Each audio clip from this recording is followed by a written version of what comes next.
राधे कृष्ण दोस्तों।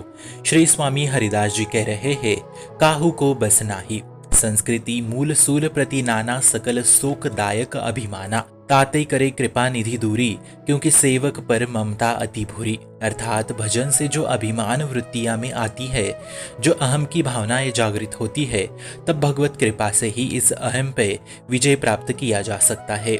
साधना में किसी भी बात पर अहंकार किसी भी बात पर आता है, पर तब कौन सी वृत्ति आपके ऊपर हावी हो जाए पता नहीं।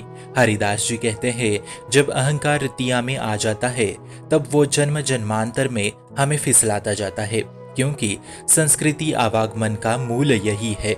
इसलिए हर उपासक को स्वामी जी के वचनों पे ध्यान देना है, नहीं तो चढ़ाई नहीं होगी इस अध्यात्म के मार्ग में। जहां अहम आया तब आपने अपने बुद्धि के विषय को जाना, शास्त्रों के रहस्यों को नहीं। पक्षी गरुड़ को इतना अभिमान हो गया नागों को पकड़ने का कि उसने ये तक कह दिया कि यदि मैं नागों को ना उठाता तो प्रभु श्री कृष्ण कालिया की लड़ाई में पीसते ही रहते। तब भगवान बोले, हे गरुड़, तुम्हारे अभिमान के कारण तुमने दुर्गति को प्राप्त किया है, इसलिए अब तुम मेरे वाहन तो अवश्य रहोगे, पर तुम सदा सदा के लिए इसी योनि में रहोगे और तुम्हें कभी भी मुक्ति नहीं मिलेगी। इसलिए सावधान रहे।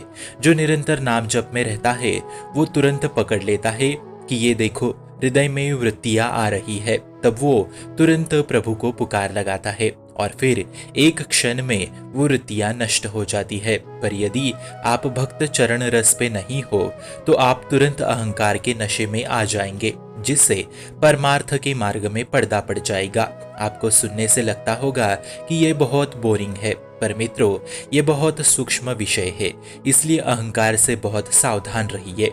केवल अपने हृदय में ये बैठा लो कि आपकी कृपा से सब हो रहा है हे बिहारी, आपकी ही कृपा से सब हो रहा है हे बिहारी। ऐसा हरिदास जी कह रहे हैं।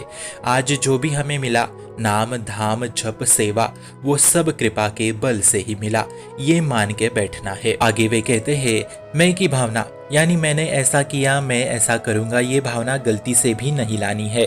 हम अपनी मर्जी से एक बार श्वास भी नहीं ले सकते। यदि हम इस तरह की भाषा बोले कि मैं, तो स्वामी जी कहते हैं, सु तो है हरण, अर्थात ये आपका अहंकार आपके विवेक का हरण करने वाली बात है और आपको अहम की भावना परास्त करने वाली बात है, संकटों में फंसाने वाली ये बात है। इसलिए कभी वाणी से अहम भरी बातें मत बोलिए। हर समय हमें प्रभु की कृपा का अनुभव लेना चाहिए कि प्रभु की कृपा के कारण ऐसा हुआ, ये प्रभु की कृपा हेतु हुआ, ऐसा अनुभव ले। ऐसे प्रतिपल प्रभु की शरण में होते हुए भी होते रहना है। इस देह के अभिमान से हमें ऊपर उठना ही होगा। हमारे हृदय में दैन्यता आनी चाहिए। शांत, अशांत और मूढ़, ये तीन प्रकार के स्वभाव होते हैं मनुष्यों के, जिसे हम कहते हैं रजो सतो तमो। इन तीनों के परे हमारा स्वभाव होना अनिवार्य है और वो स्वभाव होता है दैन्यता का स्वभाव। अगर ये स्वभाव नहीं आ रहा मन में तो देखिए उपासना में कहीं ना कहीं कोई त्रुटि रह गई हो, कोई ना कोई अपराध अहम बन रहा होगा, जिससे दैन्यता और श्री जी के चरणों की पूर्ण शरणागति, पूर्ण कृपा का बोध नहीं हो रहा। अहम के उदय होते ही बाकी की सारी वृत्तियां ढक जाती है। शुद्ध ज्ञान विवेक अहंकार से छुप जाता है।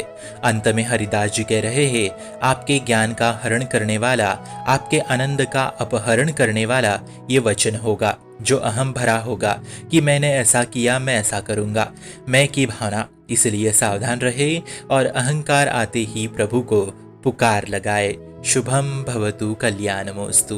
भक्ति का प्रसार करने हेतु इस चैनल को अपने मित्र और परिवार संग शेयर जरूर करें और भक्ति दृढ़ करने हेतु इस चैनल को सब्सक्राइब करना ना भूले। राधे राधे।